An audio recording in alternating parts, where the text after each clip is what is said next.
안녕하세요. 박리나 변호사입니다.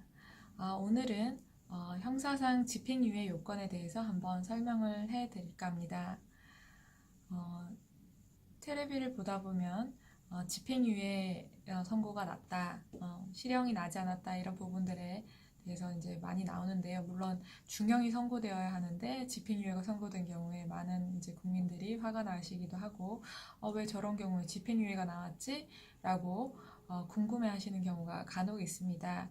그래서 오늘은 집행유예에 관해서 한번 설명을 드려볼까 합니다. 집행유예란 형을 선고함에 있어서 일정 기간 동안 형의 집행만을 유예하고 그 기간이 경과한 때에는 형 선고의 효력을 잃게 하는 제도를 말하고 있습니다. 다만 이는 법률상 효과만 없어지는 것이기 때문에 범죄 경력 조회에는 나오게 됩니다. 법원은 다음과 같은 요건이 구비되면 1년 이상 5년 이하의 기간 동안 형의 집행을 유예할 수 있도록 하고 있습니다. 먼저 3년 이하의 징역이나 금고 또는 3년 이하의 징역이나 금고 또는 500만 원 이하의 벌금형을 선고하는 경우입니다.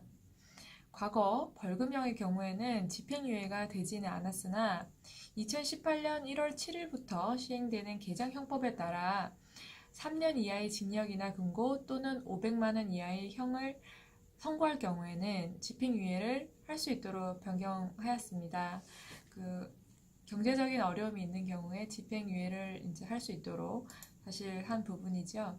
저도 이제 의뢰인들 많이 만나다 보면 벌금을 낼 여력이 안 되니까 집행유예를 받도록 해주세요 라고 이렇게 하시는 의뢰인분들이 계신데요.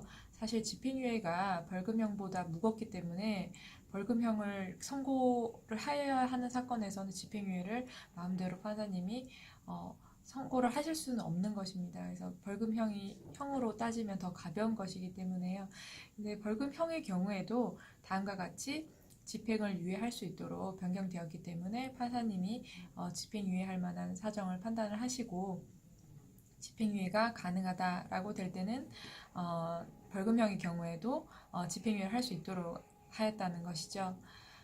그리고 두 번째로는 많이 아시고 계시는 내용인데 정상에 참작할 만한 사유가 있을 것입니다. 양형 참작 사유로는 범인의 연령, 성행, 환경, 피해자에 대한 관계, 범행의 동기, 범행 후의 정황 등이 있습니다.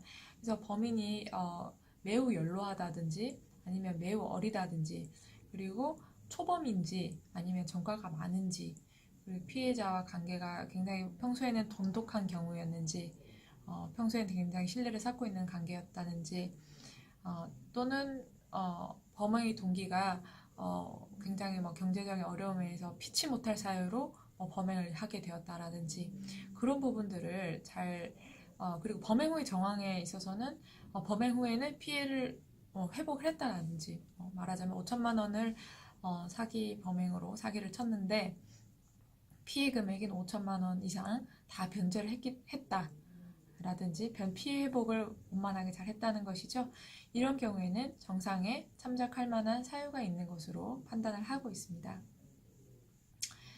그리고 세 번째로는 금고 이상의 형을 선고한 판결이 확정된 때로부터 그 집행을 종료하거나 면제된 후 3년까지 기간에 범한 죄가 아닐 것이어야 한다는 것입니다. 그러니까 범행 시점이 기준이 되기 때문에 1심에서 실형을 선고받고 그 판결이 확정되기 전에 다른 범죄를 범했다고 하더라도 두 번째 대해서는 기본적으로 집행유예가 가능합니다. 왜냐하면 1심 선고에 대해서는 아직 형이 확정이 된 것이 아니기 때문에요. 두 번째 범한 범죄에 대해서는 집행유예가 가능한 것입니다. 그런데 집행유예 기간 중 범죄에 대해서는 종전 범죄의 집행유예 기간이 지나 집행유예가 실효된 경우 후행 범죄에 대해서 집행유예가 선고가 가능할 것입니다.